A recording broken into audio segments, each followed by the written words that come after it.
साथियों, आप लोगों का देश मुझे बहुत अच्छा लगा।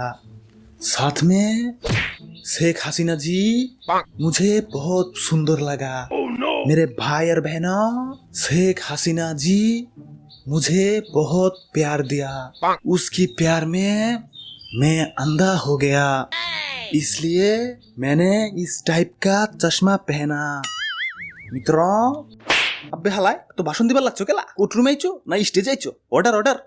আরে জজ সাহেব, আমার মামা মক্কেল এসেছে, চিনেন আপনি? আমার মক্কেলের সাথে বাবা ভদ্রভাবে কথা বলবেন। কেলা ভদ্রভাবে কমু কেলা? কে ঠাইতে? তো ধরু মিয়া, আপনি মামা মোদিরে চিনেন না? এটা মোদি মিয়া, মোদি দাঁড়ে দূরে রাখছে, তাই চেয়ে চিনা যাইতেছে না। হ, বুঝতে পারছি। তোমার মক্কেলের নরেন্দ্রনাথ বাদ দিয়া রবীন্দ্রনাথ এবার শখ হইছে। আচ্ছা যাও গা, তাও কাঠগড়ায় কি করবা লাগছে? ওরে বাপুরে, দেশের জনগণ ওর নামে বেহায়াপনার মামলা করছে। কেলা? ওরে বাপুরে, দেশের জনগণ ওরে এই দেশে আসতে দিব না, তাও বেহায়ার মতো জোর করে আইছে। অবজেকশন মাই লর্ড, ওরা আসতে দেব না মানে? দেশের সরকারি তো দাওয়াত দিয়ে আনছে, তাই আমার মক্কেল সম্পূর্ণ নিরপরাধ। না, তোমার মক্কেল অপরাধী। না, সম্পূর্ণ নিরপরাধ। অপরাধী, নিরপরাধ, অপরাধী, নিরপরাধ, অপরাধী, নিরপরাধ। অপরাধী।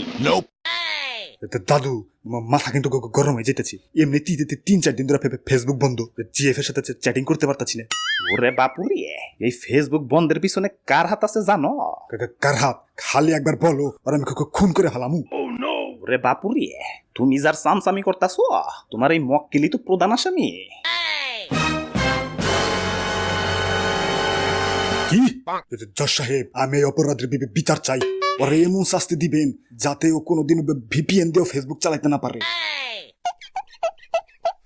উপরের তেলে নিচ পর্যন্ত বিবেচনা করে আদালতে এই সিদ্ধান্তে চিৎপড়া হয়ে পড়ছে যে এই নরেন্দ্রনাথ মোদী সম্পূর্ণ অপরাধী, তাই ওরে রকেটের মধ্যে বাইন্দে সসম্মানে নেটওয়ার্কের বাইরে পাঠিয়ে দেব।